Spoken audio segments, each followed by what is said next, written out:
Please welcome my good friend, Vice President Mike Pence.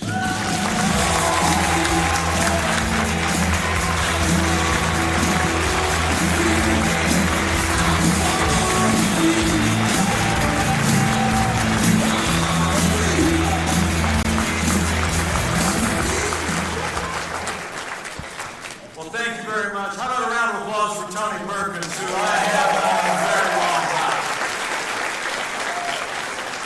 And I know this great gathering is sponsored by many wonderful organizations. You all come from all over the country, but it is the 40th anniversary of the Family Research Council. So join me in thanking Tony and everybody with FRC.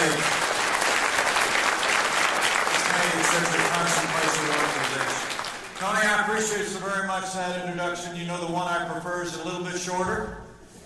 I'm a Christian, a conservative, and a Republican in that order, and it is a joy to be back with so many faith-filled, freedom-loving Americans at the Pray, Vote, and Stand Summit.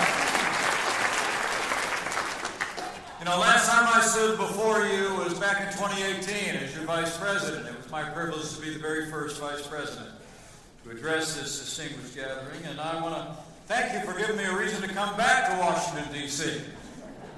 from our home in Indiana. You know, Washington, D.C. is a place, if you come with low expectations, you're never disappointed. John F. Kennedy said it well. He said it's a city that combines southern efficiency with northern charm.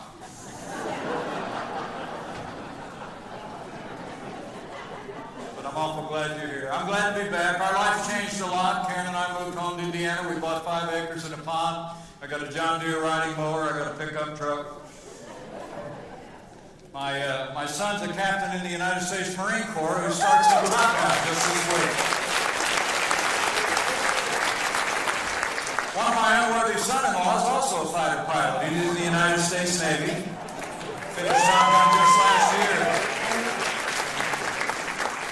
The most important thing that's happened in our family, though, is since I've seen most of you last, Karen and I have become grandparents, not once, not twice, but 3 times over, the most beautiful granddaughters ever born in the history of the world.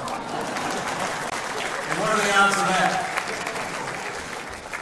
We've been incredibly blessed. But I stand before you today, motivated probably by what brought you to our nation's capital. Stand before you today as a candidate for President of the United States because I believe this country's in a lot of trouble. It's never been more important to stand firm, to vote our values, and to pray. We gather today, America is in crisis. Joe Biden has weakened this country at home and abroad. So we have to decide right here and right now that Joe Biden will never be reelected as President of the United States, and we're going to elect strong conservative leadership to the White House. You know, every crisis we face is man-made, and that man's name is Joe Biden. It's true. Their gusher of spending launched the worst inflation in 40 years. Wages are falling. Interest rates are rising so fast, mortgage rates are now at a 22-year high.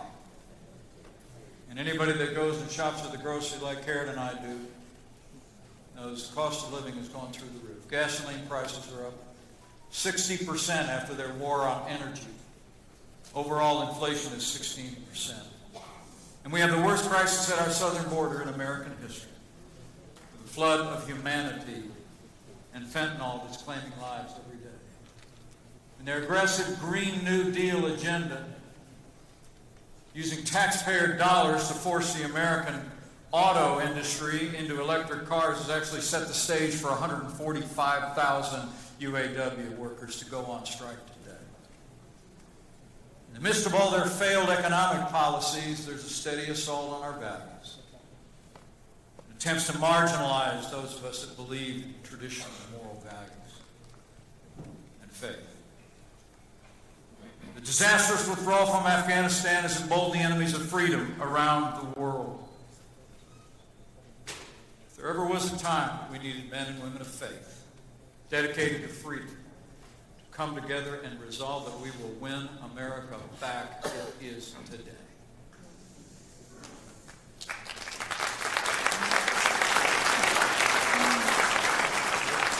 The truth is, Americans are losing faith. Losing faith in our institutions. Losing faith in each other. Losing faith in the future. And I believe in the heart of that crisis of confidence is a crisis at the very heart of our civilization. So I came today to talk to you about the erosion of the traditional family in America. And what, if I have the privilege of being your president, I intend to do about it. I believe there's no greater threat to America's future than the collapse of the traditional family. So I believe we must resolve here and now that we will elect leaders from the White House to the State House who will champion the traditional family without apology. As your president, I will. But the facts speak for themselves.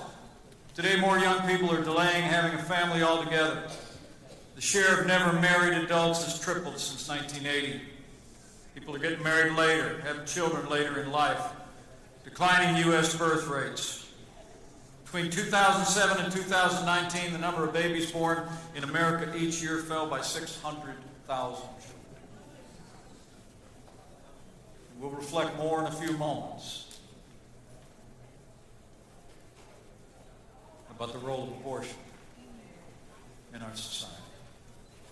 I mean, these are not the signs of a thriving civilization. They are the hallmarks of decline. It's time we started to be honest with our neighbors and friends about that. Now, the radical left believes that the institution of the traditional family is outdated and unnecessary. They routinely demean those of us who put our family and our family values first. Underlying their agenda is a belief that the family is secondary to the state. They believe parents should have no rights in education. They believe the government should supplant the role of the family literally from the cradle to the grave. Don't ever doubt it. I would submit to all of you, there never has been a time when renewing American families has been more urgent.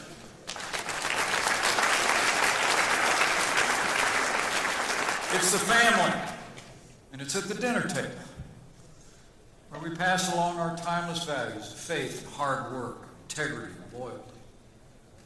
I just finished a book with my middle daughter, Charlotte. A little story about our family. How we've been blessed through the years. The title of the book is Go Home for Dinner. Ronald Reagan said all great social change begins at the dinner table. And Reagan was right. The truth is, if we want to strengthen America, we have to strengthen the American family. Strong families make strong communities, and strong communities make a strong nation. That's why your willingness to come to our nation's capital today and to hear all the speakers that you hear is of such vital and timely importance. It's also why today I'm unveiling a national pro-family strategy that will put the American family first. A little bit later, or if you lose interest during my speech, you can go to MikePence2024.com and read all about it. But I wanted to come here to the Pray, Vote, Stand Summit and outline a plan to rebuild the American family. It's really in 4 parts. Number 1, we're going to encourage marriage, childbirth, and adoption with national policies in this country. Secondly, we're going to end the radical left's assault on our kids and reject the transgender ideology that's taken hold in our schools. Third, we're going to give parents in every state the right to choose where their children go to school, public, private, parochial, or homeschool. And finally, we're going to restore the sanctity of life to the center of American law in every state in the land. So first and foremost, we're going to stand by 2-parent families. We're going to work to make life more affordable. You know, you should be able to raise a family in America on one income if you choose to do so. In the 1980s, it took 40 weeks for the average American to earn enough money to support their family for the year.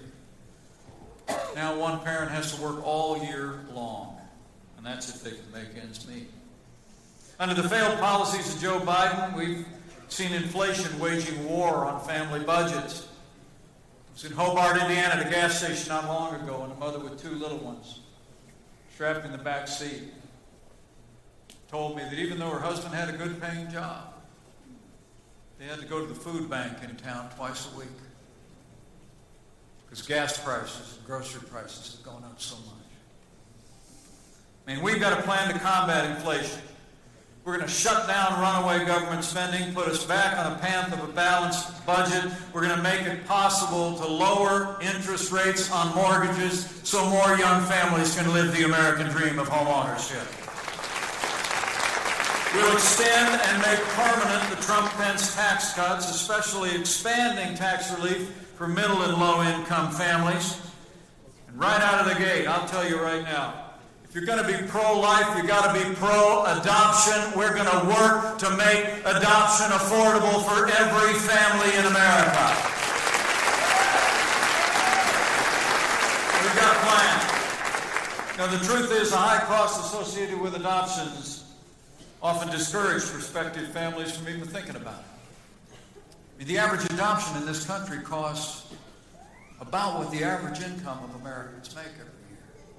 And that's got to end. Under our plan, as your president, I will direct the Department of Health and Human Services to consolidate the current web of grants, incentives, direct benefits to a mission-focused goal of making adoption zero cost for every American family, and it won't cost taxpayers a penny. The money's already there. So we're going to strengthen families by reforming government programs. Secondly, we're going to leverage the power of the executive branch, appointments to our courts and Congress to protect our kids from the radical transgender ideology taking hold in our schools. I'll never forget listening to Joe Biden give his first State of the Union address, where he pledged to protect the God-given right of boys to compete in girls' sports.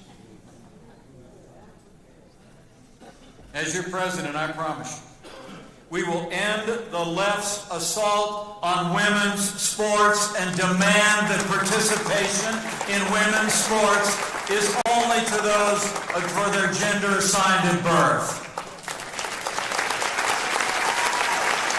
And on day one, I'll reverse Joe Biden's policies that promote transgender child procedures and surgeries everywhere in America. And we will block federal funds to any hospital or healthcare provider that conducts surgical or chemical reassignment on children under the age of 18. We've got to protect our kids. Instead of encouraging the tragedy of this broken ideology, we ought to be teaching our kids. They're fearfully and wonderfully made. In the image of God, and not abandon them to the self-loathing ideology of the American life. Thirdly, we'll recognize that families don't co-parent with the government, and we will restore parents' rights in education in every state in America.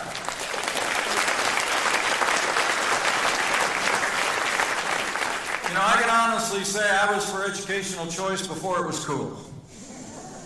Indiana had one of the first school choice programs in America. So if I get to be your president, we're going to shut down the Federal Department of Education. We're going to board it up. We're going to send all the money back to the states so they can expand educational choice for every parent in America. And finally, our plan. If I have the privilege of being your president, I promise you we'll stand every day without apology for the sanctity of human life. I'm not new to the cause of life. Some of you have known my career in the past. As a congressman, I actually authored the first legislation to defund Planned Parenthood.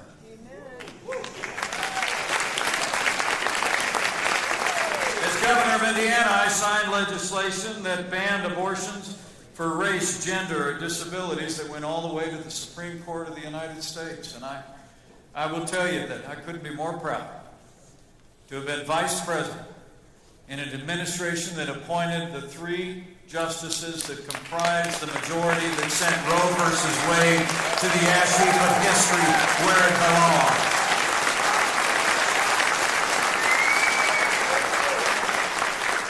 So if I have the privilege of being your president, I promise you we'll end taxpayer funding of abortion at home and abroad. We'll continue to appoint those strong judges and justices who uphold our God-given right to life. And on day one, I'll direct the Department of Defense to stop using taxpayer dollars to undermine pro-life laws in states around the country. Senator Tommy Tuberville is right and the Pentagon is wrong.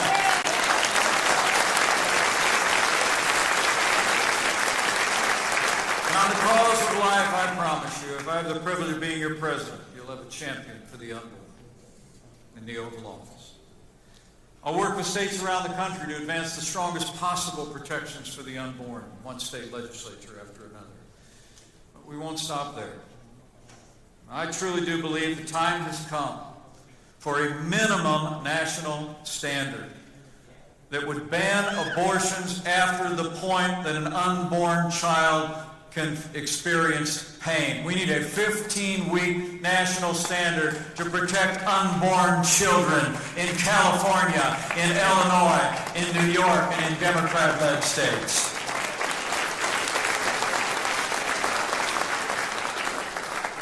I think the fate of our nation is tied up in the cause of life.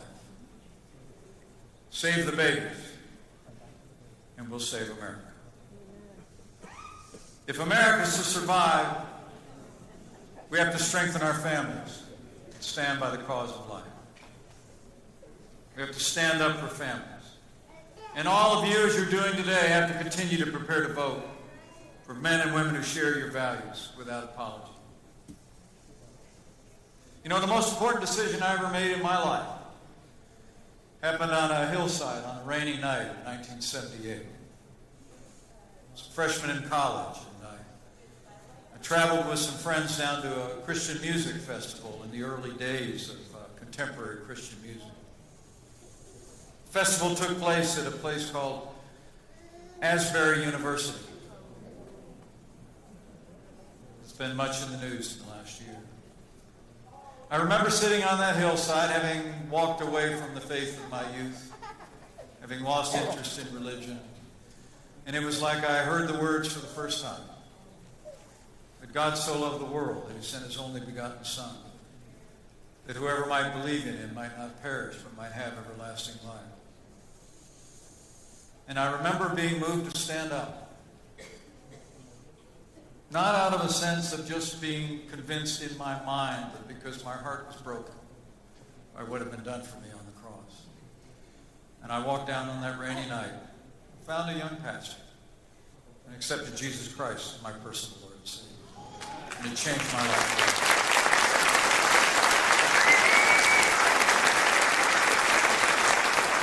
So as we gather today and we speak about who it is for whom we will vote and that for which we will stand, I'd encourage each of you to remember. Remember to pray. Remember that the effective and fervent prayer of a righteous person availeth much. And not be anxious about anything, but in everything, in these anxious times, by prayer and petition to present your request to God. Request to restore this country, to restore the family, to restore the foundation that seems to be crumbling underfoot every day. And if you'll do that, I know the peace of God that passes all understanding will guard your hearts and minds.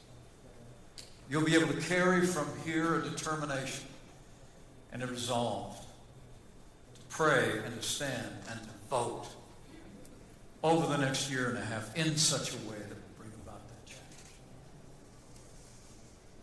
My fellow Americans, my fellow conservatives, I want to encourage you to do all of the above. To stand and to vote and to pray. And know that I and my little family, we don't know what the future holds, but we know who holds the future.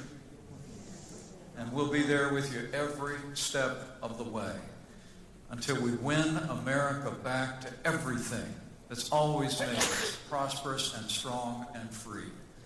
And we build it on a foundation of faith and freedom. So help me God. Thank you very much.